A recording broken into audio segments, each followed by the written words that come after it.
Hey folks, Gavin Seim here with a message to all principled people and an update on our government's war on the Constitution, on liberty, on justice, and on the rule of law. Our government's in a state of anarchy as they go out and they divide us and they distract us, as they terrorize the people of this nation, as our government is the one actually paying the other terrorist groups like ISIS. They're funding them to terror. The government, our government, the U.S. government, they are the terrorists. They're behind the terror. They're the ones violating us at every step. And here's what's next. I spoke with Ryan Bundy from jail yesterday. Now, Ryan Bundy is trying to build his case from jail.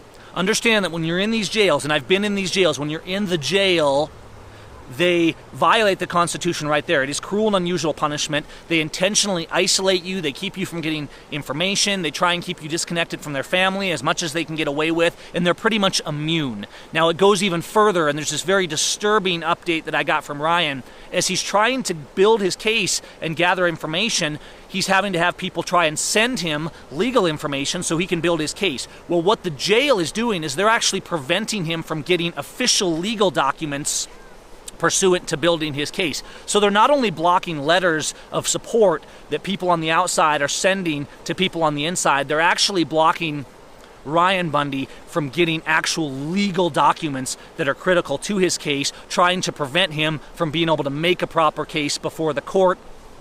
Everyone in here is being denied due process.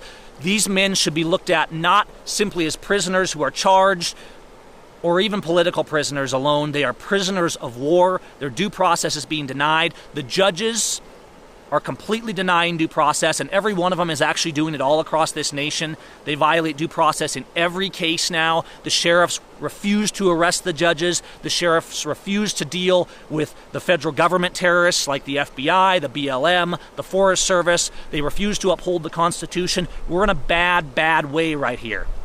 But there's hope when we stand. If we get on our knees before God so that we can stand boldly and principled on our feet before tyrants, if we start loving our neighbor, if we start standing up against this war on freedom that's coming from our government, if we start standing up against these terrorists, start loving our neighbor as ourselves, we can hope to find some relief, some refuge. But it's bad. This is what's happening to the people in jail. Ryan is being prevented from building his case so they can try and railroad him even further in the courtroom. Of course, all these men should never have been charged. It's completely illegal at this point that they're being held and not allowed to go back to their families. This whole thing has nothing to do with law or due process, folks, and you need to understand that. They're dragging us into their courts, not for due process, but to be abused, to be railroaded, and to be locked away so they can silence our voices. You cannot be silent. You cannot be still. These terrorist judges and officials who are complicit with them in treason, right down to the local level, they must be held to accountability. They have to be stopped, and they have to be given the due process that they have denied us. But we, the people, must stand.